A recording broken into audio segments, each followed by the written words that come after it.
ಪರಲೋಕದವುಗಳ ಕಡೆಗೆ ನೋಡುವಂತೆ ನಿಮ್ಮ ಆತ್ಮವನ್ನು ವಾಕ್ಯದಲ್ಲಿ ಬಲಪಡಿಸುವ ಅನುದಿನದ ಧ್ಯಾನ. ಇಂದಿನ ಧ್ಯಾನದ ಶೀರ್ಷಿಕೆ, ಪರಲೋಕದಲ್ಲಿರುವ ಸಭೆಯೊಂದಿಗೆ ನಾವು ಒಂದಾಗಿದ್ದೇವೆ. ಈ ದಿನದ ಸತ್ಯವೇದದ ವಾಕ್ಯ, ನೀವೆಲ್ಲರೂ ಒಂದೇ ದೇಹಕ್ಕೆ ಸೇರಿದವರು, ಒಬ್ಬನೇ ಆತ್ಮನನ್ನು ಹೊಂದಿದವರು, ಒಂದೇ ಪದವಿಯನ್ನು ನಿರೀಕ್ಷಿಸುವುದಕ್ಕೆ ಕರೆಯಲ್ಪಟ್ಟವರು.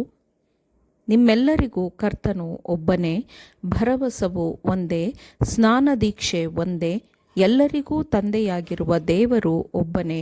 ಆತನು ಎಲ್ಲರ ಮೇಲಿರುವವನು, ಎಲ್ಲರ ಮುಖಾಂತರ ಕಾರ್ಯ ನಡೆಸುವವನು, ಎಲ್ಲರಲ್ಲಿ ವಾಸಿಸುವವನೂ ಆಗಿದ್ದಾನೆ. ಎಫೆಸದವರಿಗೆ 4ನೇ ಅಧ್ಯಾಯ 4ನೇ ವಚನದಿಂದ 6ನೇ ವಚನದವರೆಗೆ.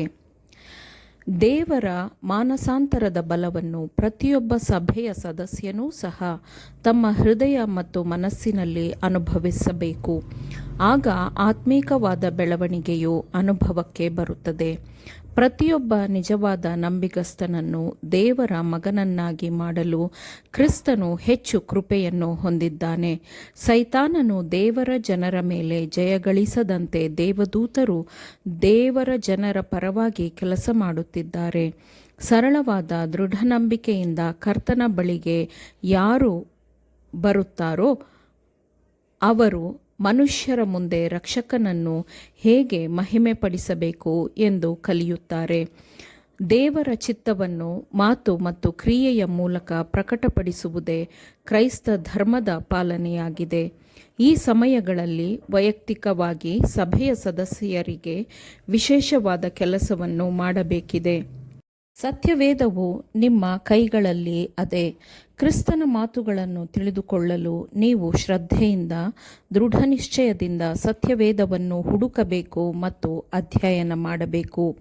ಶಾಸ್ತ್ರಗಳಿಂದ ನಿತ್ಯ ಜೀವವು ದೊರೆಯುತ್ತದೆಂದು ನೀವು ನೆನೆಸಿ ಅವುಗಳನ್ನು ವಿಚಾರಿಸುತ್ತೀರಲ್ಲ. ಅವುಗಳು ನನ್ನ ವಿಷಯದಲ್ಲಿ ಸಾಕ್ಷಿ ಕೊಡುವವುಗಳಾಗಿವೆ ಎಂದು ರಕ್ಷಕನು ಹೇಳಿದನು. ಕ್ರಿಸ್ತನ ಹಿಂಬಾಲಕರು ಎಂದು ಹೇಳಿಕೊಳ್ಳುವ ಪ್ರತಿಯೊಬ್ಬನೂ ತನ್ನಲ್ಲಿರುವ ಸ್ವಾರ್ಥ ಗುಣವನ್ನು ಜಯಿಸಬೇಕು. ಒಳ್ಳೆಯದನ್ನು ಮಾಡುವ ಮೂಲಕ ಅವನು ಸರಿಯಾದ ಮಾದರಿಯನ್ನು ರೂಪಿಸಬೇಕು ಮತ್ತು ಕ್ರಿಸ್ತನ ಗುಣಸ್ವಭಾವ ಮತ್ತು ಮಾನವರ ಮೇಲೆ ದೇವರಿಟ್ಟಿರುವ ನಿಸ್ವಾರ್ಥವಾದ ಪ್ರೀತಿಯ ಬಗ್ಗೆ ಆ ಮನುಷ್ಯನು ತನ್ನ ಜೀವನದ ಮೂಲಕ ಸಾಕ್ಷಿಯಾಗಿರಬೇಕು. ಆ ಮನುಷ್ಯನು ತನ್ನ ಕೃಪೆ, ಕರುಣೆ, ಪ್ರೀತಿಗಳ ಮೂಲಕ ಮತ್ತು ತನ್ನ ಬಲ ಮತ್ತು ಎಡಗೈಯ ಮೂಲಕ ತೋರುವ ದಯೆ, ಸಹಾನುಭೂತಿಯ ಮೂಲಕ ಕ್ರಿಸ್ತನ ಕಾರ್ಯಗಳನ್ನು ಪುನರಾವರ್ತಿಸಿ ಮಾಡಬೇಕು. ಮುಂದಿನ ಪರಲೋಕ ರಾಜ್ಯಕ್ಕೆ ಸ್ವಾಗತಿಸಲ್ಪಡುವವರೆಲ್ಲರೂ ಹೊಂದಬೇಕಾದ ಪರಿಪೂರ್ಣವಾದ ಗುಣಸ್ವಭಾವದ ಮಾದರಿಯನ್ನು ಮನುಷ್ಯರಿಗೆ ನೀಡಲು ಕ್ರಿಸ್ತನು ಈ ಲೋಕಕ್ಕೆ ಬಂದನು. ಮನುಷ್ಯರಿಗಾಗಿ ಒಳಿತನ್ನು ಮಾಡುವ ದಣಿವನ್ನರಿಯದ ಕೆಲಸಗಳಲ್ಲಿ ಕ್ರಿಸ್ತನು ತನ್ನ ಸಂತೋಷವನ್ನು ಕಂಡುಕೊಂಡನು. ಪರಲೋಕ ಅಂಗಳಗಳಿಗೆ ಸರಿಹೊಂದುವಂತಹ ಗುಣಸ್ವಭಾವದ ಮಾದರಿಯನ್ನು ಮಾನವ ಕುಟುಂಬಕ್ಕೆ ತೋರಿಸುವುದೇ ಕ್ರಿಸ್ತನ ಉದ್ದೇಶವಾಗಿತ್ತು. ಸುಂದರವಲ್ಲದ ಗುಣಸ್ವಭಾವವನ್ನು ಬೆಳೆಸಿಕೊಳ್ಳುವ ಯಾವ ಅವಕಾಶವನ್ನು ಪರಿಶುದ್ಧಾತ್ಮನು ತನ್ನ ಸಭೆಯ ಸದಸ್ಯರಿಗೆ ಕೊಡುವುದಿಲ್ಲ.